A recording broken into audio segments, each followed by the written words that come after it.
Shalom, bienvenidos a Vía Haftaj Israel, una frase hebrea que significa amarás a Israel. Esperamos que se queden con nosotros durante los próximos 30 minutos, ya que nuestro maestro, el Dr. Baruch, nos compartirá una enseñanza expositiva de la Biblia. El Dr. Baruch es profesor titular del Instituto Zera Abraham, con sede en Israel. Aunque todos los cursos del instituto se imparten en hebreo, el Dr. Baruch se complace en compartir este video semanal en inglés con doblaje al español. Para más información, por favor, visítenos en amarazaisrael.org. Aquí está Baruch y la lección de hoy. Cuando escuchas la palabra sábado o Shabbat, ¿qué viene a tu mente? ¿Entiendes, como lo hablamos la semana pasada, que desde un punto de vista bíblico, y el judaísmo ciertamente enseña esto, que hay una relación entre el sábado y el reino de Dios? Mientras más estudies y entiendas el sábado, mucho más entenderás el significado del reino. Ahora, estamos en la mitad de nuestro estudio de Juan capítulo 5 y de un gran milagro que ocurrió allí. Un milagro que tiene unas implicaciones muy importantes. Pero antes de que volvamos a Juan capítulo 5, quiero darles una base de esta verdad que comparto con ustedes, que mientras más entiendan el sábado, más entenderán el reino. ¿Cuáles son las bases bíblicas para eso? Bueno, un lugar es en el libro de Colosenses capítulo 2. Ahí, alrededor de los versos 16 y 17, Pablo está enseñando y dice, no juzguen a las personas. Y eso significa, no los juzgues por lo que hacen o dejan de hacer. El juicio pertenece a Dios, esa es la condenación. Él no está hablando de evaluar a las personas. Y en el pasaje, nosotros como creyentes tenemos la libertad, tenemos la potestad de utilizar la Escritura para el beneficio del reino y para nuestro propio beneficio. Y lo que dice aquí es que las cosas como el sábado y las fiestas, dice, estas son sombras de las cosas que vendrán. Quiero enfatizar, si tienes una Biblia que dice que estaban por venir, están desviándote a propósito, porque la Escritura dice que vendrán en el lenguaje bíblico.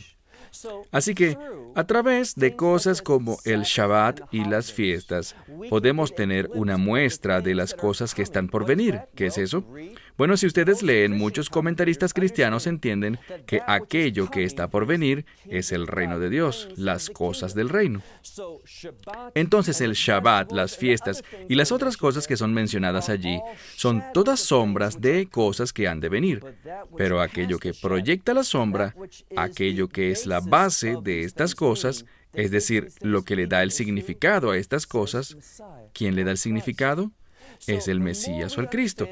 Así que mientras más entendamos acerca del Shabbat, festivales, nuevas lunas e incluso las leyes alimentarias que hablan acerca de comidas y bebidas, todas estas cosas nos dan entendimiento y una vista más profunda acerca del reino y del Rey mismo, porque Él es quien proyecta la sombra. Y a veces la palabra sombra se usa para hablar de la unción, la sustancia de estas cosas en un sentido práctico. Entonces, ¿por qué digo esto? Bueno, abran sus Biblias ahora en Juan capítulo 5 y versículo 10. Allí hemos visto que en el estanque de Bethesda o Betesda, hay un hombre que ha estado enfermo por 38 años. Ha estado en ese lugar, ya sean los 38 años completos o no, ha estado ahí. La Escritura dice que por mucho tiempo. Y Yeshua lo sana. Noten que él no obtuvo la sanación como él pensó que la obtendría. Él pensó, si voy a ser sanado, serán esas aguas son agitadas por el ángel.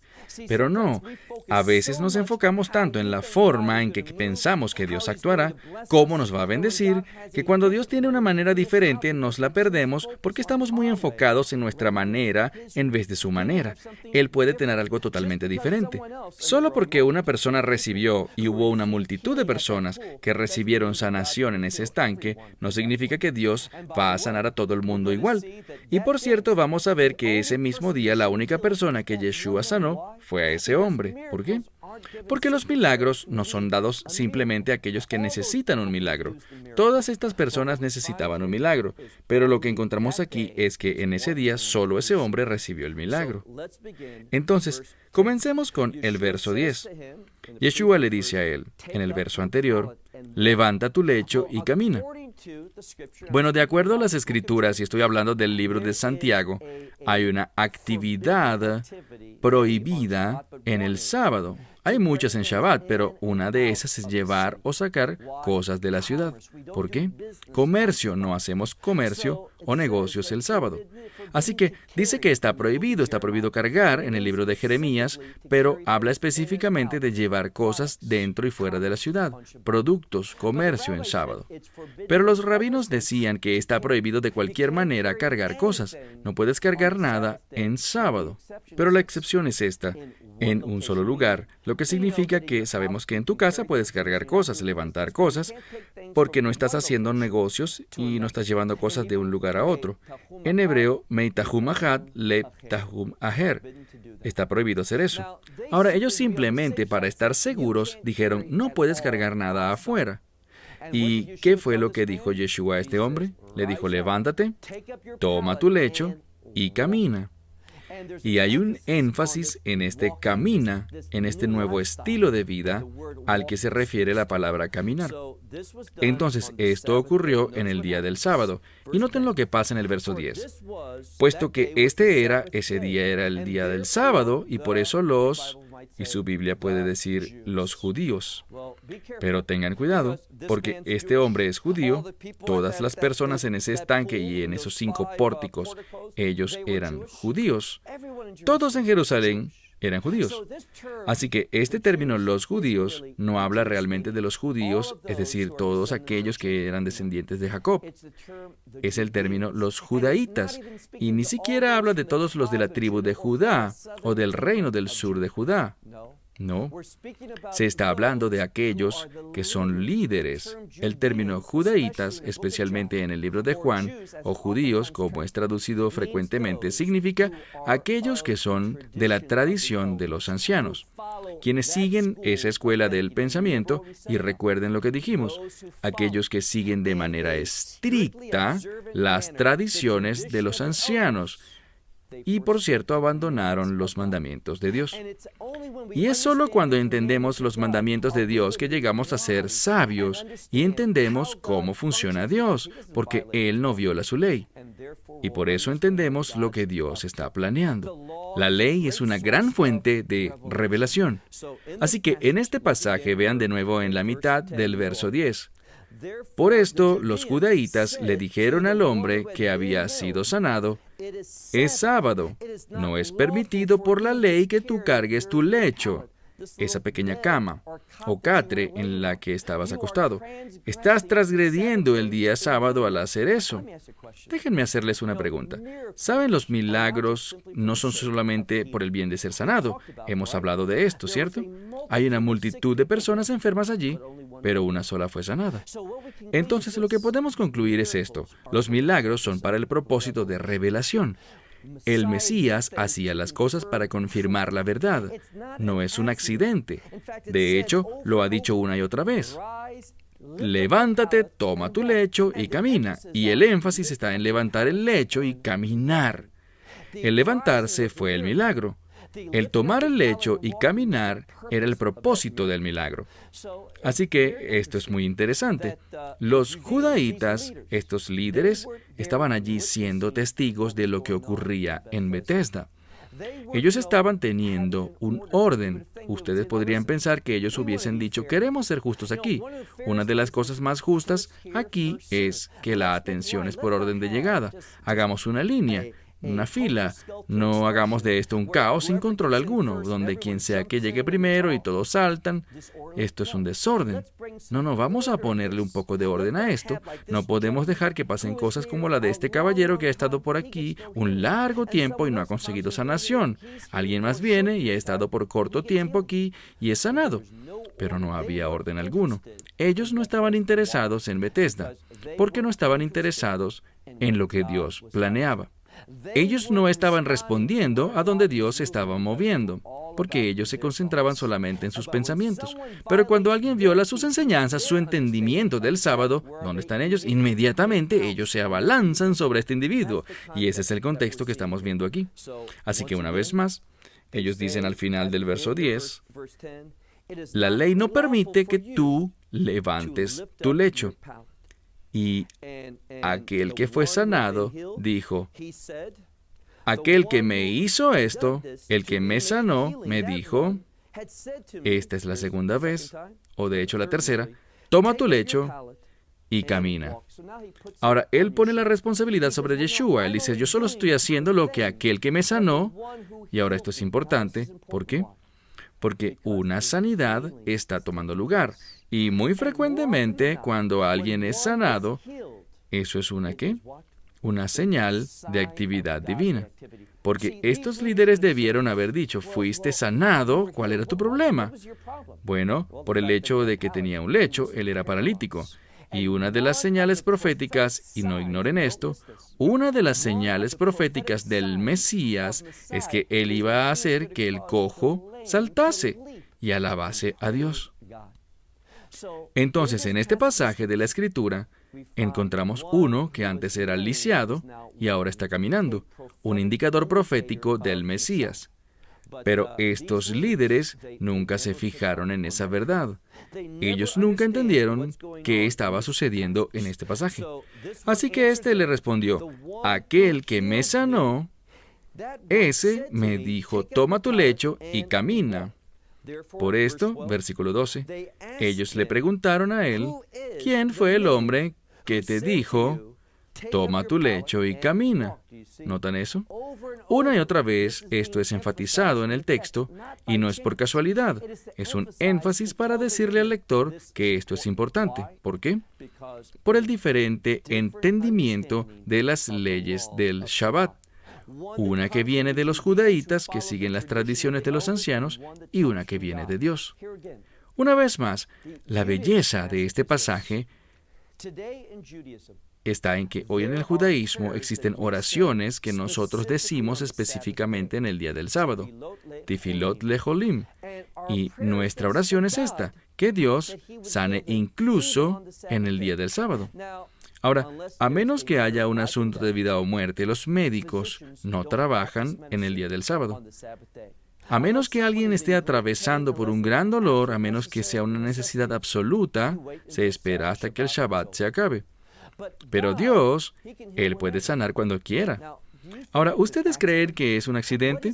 ¿Cuál es el significado de que los milagros de sanación del Mesías, casi sin excepción, cuando se dice qué día ocurrieron, sucedieron en el sábado? Bueno, como Dios sana en el día del sábado, así como oramos, de igual manera lo hace el Mesías, para mostrarnos quién es Él, su identidad, que Él es Dios con nosotros. Entonces, una vez más, el hombre dice, aquel que me sanó me dijo, toma tu lecho y camina. Y ellos dicen, no, ¿quién es este hombre que te dijo que tomaras tu lecho y caminaras? Pero aquel, verso 13, pero aquel que fue sanado no sabía quién había sido. Y resalten esa palabra saber. ¿Por qué? Bueno, hace algunas semanas hablamos acerca de una construcción gramatical única. Es el pluscuamperfecto. ¿Y se acuerdan de qué nos habla el pluscuamperfecto? El pluscuamperfecto habla acerca de una condición remota, es decir, algo que está muy lejos. Y ese hombre que fue sanado, su entendimiento del Mesías, su entendimiento de quién había sido esta persona que lo sanó, estaba muy alejado de entender y conocer la verdad de la identidad de esta persona, es decir, que él era el Mesías. Así que por eso es que dice en la mitad del verso 13, pero aquel que fue sanado no sabía quién era él, puesto que Yeshua había partido, se había ido debido a la multitud que había en ese lugar. Entonces se pueden imaginar, Yeshua, las personas que estaban allí, muchas quizás también por un largo tiempo, y Yeshua solo dice, ¿quieres ser sano? Levántate, estás sano. Se pueden imaginar las manos de todo el mundo diciendo, sáname, sáname a mí, sáname, soluciona mi problema, ayúdame. Pero Yeshua no hizo eso. Dice que Él se fue de ese lugar. ¿Y qué más vemos aquí? Bueno, noten algo muy importante. Yeshua se fue debido a la multitud, verso 14, y después Yeshua lo encontró. ¿Dónde? En el templo. Aquí es donde se pone muy interesante en la Escritura, porque regresemos un poco y pongamos el contexto. La semana pasada, cuando abrimos este registro de Juan capítulo 5, dijimos que Yeshua estaba en Jerusalén. Usualmente en esta época él no estaba allí. Él estaba en el norte, en el área de Galilea. Allí él enseñaba, ahí él sanaba. Ahí él revelaba la verdad de que la luz había venido al mundo, como Isaías lo profetizó. Pero ahora estaba en Jerusalén. ¿Por qué? Bueno, la respuesta es muy simple: debido a la fiesta. Y la fiesta requería que todo hombre judío, uno de estos 3 festivales, cada hombre judío debía subir a Jerusalén y hacer un sacrificio. Recuerden, no venir ante el Señor con las manos vacías. Así que la pregunta que debemos hacernos es, si Yeshua es un judío obediente y sube hasta Jerusalén durante la fiesta, ¿dónde está su sacrificio? Bueno, esto es lo que vamos a responder. ¿Por qué? Recuerden el contexto. El contexto es que Yeshua sube a Jerusalén. ¿Y a dónde va? Bueno, él está ahí mismo, cerca de las ovejas. Cualquiera que llegue hasta Jerusalén, por lo general, llegaría e iría a las ovejas. Pero Yeshua hizo algo un poco diferente. Él va hasta las ovejas, pero no se detiene allí. Él va hasta Betesda, la casa de la bondad amorosa, de la misericordia, de la gracia. Esas personas que estaban allí, porque ellos querían estar donde Dios estaba moviendo, ellos querían ser restaurados. ¿Y Yeshua qué es lo que hace? Bueno, todos los demás iban a las ovejas y escogían una, y había una gran importancia en escoger tu oveja. Las personas hacían eso. Las personas pasaban horas buscando la ofrenda que ellos querían darle a Dios. ¿Qué es lo que Yeshua hace? Él va a Betesda. Toda esta multitud de personas viene hasta este hombre. ¿Y qué es lo que quieren hacer? Bueno, es la fiesta. Tienes que presentar una ofrenda a Dios. Este hombre, esta es la ofrenda de Yeshua. Pero el problema es que este hombre estaba incompleto. Él tenía algo que le faltaba. Él tenía una mancha o un mum. Él no podía caminar. Entonces, ¿qué es lo que Yeshua hace? Él no dice, oh, esta oveja no está adecuada, entonces la rechazaré y buscaré otra. No, porque ¿saben qué? Todos somos inadecuados. Todos tenemos manchas. Todos tenemos problemas que nos descalifican ante Dios. Y la única manera en que el Mesías puede presentar a alguien ante su Padre Celestial como ofrenda es ¿por qué? Porque Él sane a esa persona. Él nos sana, y eso es lo que Él hace. Él básicamente está diciendo, ¿quieres ser mi ofrenda? ¿Y por qué vemos eso? Bueno, la pregunta que deberíamos estar haciéndonos es esta. Dice en Juan capítulo 5, versículo 1, era una fiesta del pueblo judío.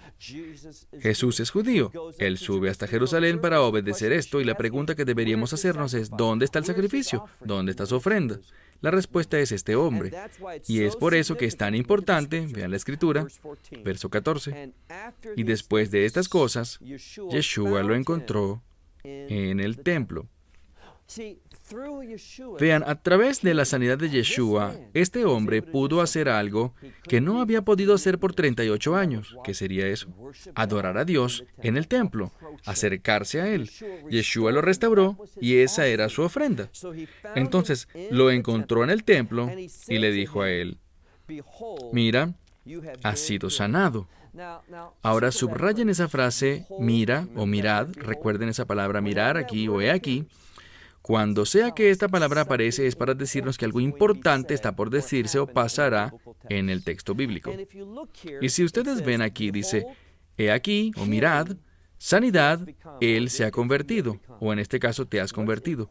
Lo que es importante aquí es la construcción, les repito. El lenguaje bíblico comunica las cosas que en español o en cualquier otro idioma no pueden ser comunicadas. Porque esta palabra para convertirse en sanado o sanarse, bueno, son dos palabras. Y la palabra para ser está en tiempo perfecto. ¿Por qué eso es importante? Porque su sanación no es solo para el presente, no es solo para esta mañana, sino que es continua. ¿Qué nos enseña esto? Nos enseña acerca de una cualidad del reino que viene sobre nosotros. No se supone que sea temporal, se supone que sea continua, que sea eterna. Así que Yeshua dice, y esto tiene gran importancia teológica, ¿por qué? Bueno, si queremos ser sanados, y para nosotros, a veces esa sanidad es física. Puede que no necesite una sanidad física justo ahora. Mi cuerpo puede que esté funcionando bien, pero te puedo decir algo. Todos los que son nacidos en este mundo necesitan una sanidad espiritual. Es decir, necesitan el perdón de los pecados, necesitan ser salvados. Y sumado a esto debe estar el deseo de ¿qué? De alejarse del pecado. Si tú dices, sí, yo quiero ser salvado, quiero el perdón de mis pecados, quiero estar en el reino de los cielos cuando muera, pero mientras tanto yo quiero caminar en pecado. No. Yeshua dice esto. Le dice a él, he aquí, o mirad, tú has sido hecho sano. Esto es un proceso continuo, no la sanidad, sino el resultado de esa sanidad. Él le dice, nunca más pecarás para que nada peor venga sobre ti. Entonces Yeshua está diciendo aquí algo muy importante. Tú has sido sanado físicamente y ahora por medio de la verdad de este pasaje se te ha sido revelado un principio muy importante, que no debes ¿qué? Vivir en pecado. Ahora, ¿qué es lo que se ha dicho una y otra vez en este pasaje? Él dice, camina. ¿Cómo? Él dice, toma tu lecho y camina. Ahora, los líderes religiosos pensaban que estaba violando el sábado, pero no lo hacía, porque no había problema alguno en hacerlo. La prohibición estaba en hacer comercio, cargar cosas dentro y fuera de Jerusalén, con el propósito de negociar, de vender cosas en el sábado. Pero Yeshua sabía que esto sería, ¿qué? Que esto llamaría la atención de los fariseos, de los judaítas. Y el punto que él quería resaltar era este. ¿Por qué están haciendo tanto énfasis en una interpretación de la ley hecha por el hombre? De lo que ustedes piensan que se trata el Shabbat, recuerden, el Shabbat es el reino. Hay una relación entre ellos espiritualmente. Una relación hermenéutica en los pasajes de la palabra de Dios. Entonces, ellos estaban equivocados en su entendimiento del Shabbat, estaban equivocados en su entendimiento del reino. Ellos no veían la importancia de lo que estaba ocurriendo allí. Así que Yeshua dice, nunca más habrás de pecar para que no te pase algo peor. Y el hombre se fue. Y esto es lo que me gusta. Se podrían imaginar que estos fariseos, estos líderes rabinos, estaban enojados con este hombre. Él dice, solo estoy haciendo lo que el hombre que me sanó me dijo que hiciera. ¿Y qué fue lo que hizo? Bueno, aquí vemos de nuevo, porque en este pasaje de las Escrituras, inmediatamente cuando se enteró de que había sido Yeshua, ¿qué fue lo que hizo? Dice, el hombre partió, es decir, dejó a Yeshua, y él proclamó, y esto es una gran palabra, es esa palabra para proclamar, para evangelizar en un sentido, pero es simplemente la palabra proclamar. Él le proclamó a estos líderes, a los judíos, pero aquí está de nuevo, no a todos los judíos, sino a los líderes religiosos, que Yeshua fue aquel que lo había restaurado. Y debido a esto, verso 16, debido a esto perseguían a Yeshua. ¿Quiénes? El pueblo judío no. El pueblo judío no era, sino los líderes, y ellos buscaban matarle. ¿Por qué? Bueno, aquí está el problema. Él hizo algo bueno, pero no estaba de acuerdo con su entendimiento. Y fíjense lo que ellos querían hacer. En vez de sentarse con Yeshua y tener una discusión teológica, escuchar su verdad, ser llevados a entender lo que Dios planeaba, ¿qué es lo que querían hacer? Ellos querían hacer lo que no era legítimo según la ley, de acuerdo a la Torá, pero de acuerdo a su tradición, sí lo era. Entonces, ¿qué es lo que querían hacer? Ellos buscaban la ocasión de darle muerte. Y estas cosas, ¿qué?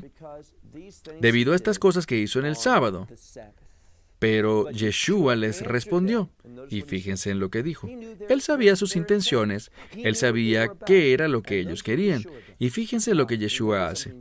Recuerden algo muy importante. ¿Este milagro ocurrió qué día? La respuesta es el día sábado. Y no era una casualidad que pasara en el día sábado. Era la expresión de la voluntad divina de Dios que pasara ese día. ¿Por qué? Bueno, recuerden lo que les dije. Les dije que los milagros en las Escrituras no pasan simplemente porque alguien lo necesita. Había numerosas personas, ¿cierto? Allí en ese pasaje de Juan 5 que necesitaban un milagro. No, la razón por la que los milagros ocurren es para revelar verdades espirituales, para el propósito de revelación. Y cuando vemos aquí, no es por casualidad que todas estas cosas que pasaron fueron hechas en el día del sábado. Y Yeshua, para revelar su identidad, fíjense lo que dice. Pero Yeshua les respondió, él dice, mi Padre, muy importante, no simplemente yo creo en Dios Padre, no. Él dice enfáticamente, mi Padre hasta ahora trabaja y yo también trabajo. Lo que está revelando es esto. Lo que Él hizo en ese día del sábado es una continuación de la obra de Dios. Y ellos entendieron esto de una manera muy clara y no estaban dispuestos a recibirlo. Y por ello, debido a esto, mucho más estaban buscando, ¿quiénes? Los judaítas. Estaban buscando matarle. ¿Por qué? Porque en sus ojos, Él no solo transgredió el sábado, sino que ahora es un juego de palabras. En sus Biblias puede que diga transgredió, pero es la palabra griega luo, y luo pudo significar liberar. Lo que Yeshua hizo fue liberar el sábado. Le dio una interpretación divina, un entendimiento divino del sábado. Él lo liberó del entendimiento fariseico, lo cual lo había convertido en una carga en vez de una fuente de gozo y restauración. Ahora, ellos querían matarlo con mucha más razón. ¿Por qué?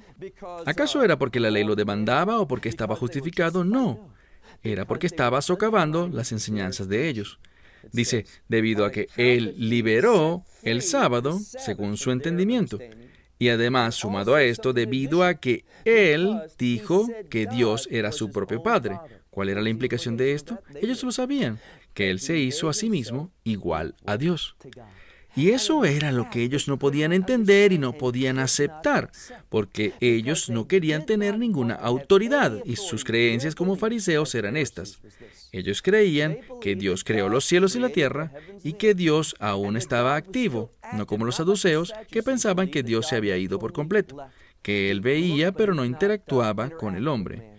No, los fariseos creían en ángeles, ellos creían en la presencia de Dios, pero que Él lo haría solo bajo la autoridad del Sanedrín, que el Sanedrín ataría y sería atado, que lo que ellos dijeran sería lo que Dios haría. En otras palabras, su teología los ponía a ellos en control y Dios era simplemente su sirviente. Y cuando su control se veía desafiado, ellos no podían aceptarlo. Bueno, déjenme preguntarles, ¿puedes aceptar cuando el control de tu vida es desafiado? ¿Estás dispuesto a someterte al liderazgo del Espíritu Santo? Los dejo con estas preguntas y hasta la próxima semana. Que Dios los bendiga ricamente. Esperamos que te hayas beneficiado del mensaje de hoy y lo compartas con otros. Por favor, haz planes para unirte a nosotros cada semana en este momento y en este canal para otra transmisión de amarazaisrael.org. Nuevamente, para obtener más información sobre nosotros, visita nuestra web amarazaisrael.org, donde encontrarás muchas otras conferencias de Baruch en formato de video. Hasta la próxima semana. Que el Señor te bendiga en Yeshua HaMashiach, Jesús el Mesías, mientras caminas con Él. Shalom desde Israel.